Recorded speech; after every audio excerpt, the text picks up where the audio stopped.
I'm a short Mike and this is a retelling of the movie, The Caliber Effect. One former, deserter, military man, being on the street, was able to prove his honest name, helped to establish order in the city, and as a result he returned to the street again, but this time of his own free will. Why it happened and what happened next, you will find out in this video. Well, before you start, slap like and subscribe, because I only have top retellings. In the first frames, we are shown footage of military operations of US troops in Afghanistan, filmed from drones, which operators call Calibri. The fiercest battle, where many US soldiers die. Next, two London scumbags attack a group of homeless people trying to get money and booze, among which there are Isabel and Joey, Jason Statham, a military deserter who escaped from Afghanistan a year ago, who is haunted by hallucinations in the form of a hummingbird in particularly painful moments. She runs away from them, and the bandits start beating him up badly. Trying to escape from one of them, Joey climbed up to the apartment building, accidentally falls into one of the apartments, in which he managed to escape from persecution. He looks at the apartment, strange paintings hang on the hay, and Joey decides to look into the refrigerator, finding vodka there, he drinks and passes out. Isabel, however, finds that pundit and threatens with a knife. In the morning, Joey finds out that the owner of the apartment, Damon, has left for New York before October 1st. He decided to stay here to live. After checking his mail, he finds a business card. Joey used his clothes, car, and credit card. After getting drunk, he comes to the Sister of Mercy Christina, a Polish by birth, who distributes food for the poor, and gives her £500 as a gift, at the same time asking her to find Isabel. With this money, she, having come to the abbess and having received consent to spend money for her own purposes, buys a ticket to the farewell performance of her beloved ballerina, which will take place on October 1st. Our hero came to Christina again to ask for antibiotics, because he can't go to the hospital, because he served in special forces. The next day Joey puts up an ad for Isabel to call him at Damon's home number. She answers him that she does not need help, she only needs to work for a couple of weeks for the people who beat him. She becomes a prostitute, living in an apartment and already disposing of it in full. They knock on the door to him and say that they will call the police. He opens up and says that he was allowed to live here to settle down and start a new life. They believe him and everything ends well. He starts training on his roof and gets a new job as a cook. There he is called to deal with drunk visitors. They start running into John and he throws them one by one.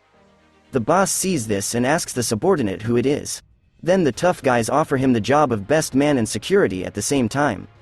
Joey finds his family, his wife and 9-year-old daughter. After following them a little, but not daring to meet, the bouncer starts working, shaking out money from debtors. He gets a good cash already.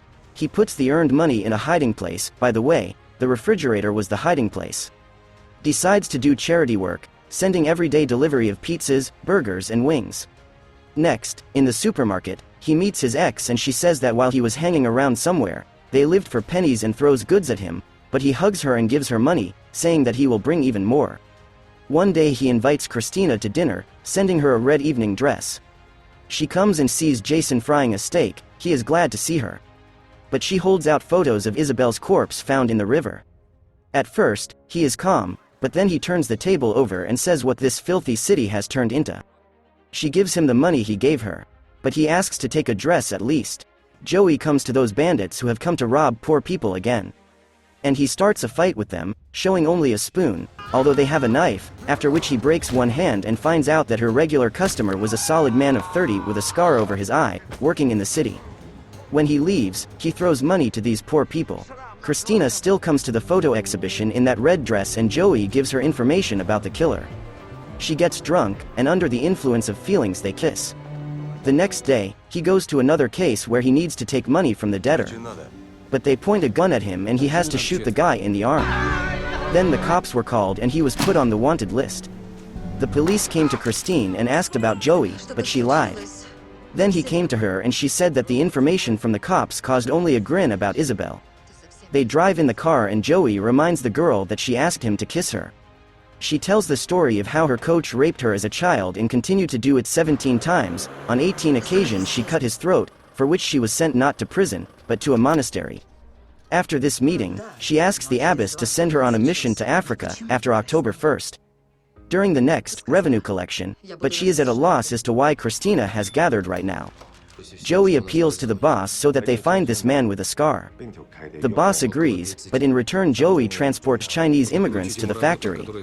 He walks into a big car where there are boxes and asks to stick out his left hands, counting how many people there are. The footage shows us the same rapist from the city. While the rapist has started his victim again, one of the women on call pulls out an invitation where Joey receives information that the rapist's name is Max Forrester, and that he will be at a cocktail party on October 1st. On this day, he meets with Christina and asks to take a picture of him for his daughter, because soon he may not look like that anymore. Then they go to the apartment and have sex. At this time, Damon returns. Joey and Christina escape through the emergency stairs. She asks him to come to the ballet. Joey goes to his wife, meets his daughter, hands over the money he earned and his photos, holds out his hand to his daughter, but is not going to stay. Next, he goes to a party to meet Forrester. Christina never waits for Joey and goes to the concert herself. The hero finds the rapist, follows him with his eyes and kills him by throwing him off the roof of a skyscraper, after which he escapes and falls asleep drunk on the street, near the theater. Christina finds him after the concert. He says he drinks to put the killer machine to sleep, and that he had finished his job. They say goodbye. The next day, when she leaves the monastery, Christina is given an envelope with several photos of Joey smiling and a letter in which he writes that he returned to Damon the money he withdrew from his account and even added for the apartment, informed the police about human traffickers, donated money to the mission, and also that he had rid the city of one very bad person, although this does not make Joey good, but he tried to act according to his conscience. He wishes Christina good luck in Africa, thanks that she was there, and he plans to disappear from the streets of the city again. In conclusion, they show how an outdoor surveillance camera captures Joseph Smith, a military deserter, and the police continuously pursue him with the help of drones similar to hummingbirds. As you can see, there is too much dirt in this world and people who cheat, kill and bring a lot of blackness, but God sends people or a person who puts things in order. Let it happen through blood and pain.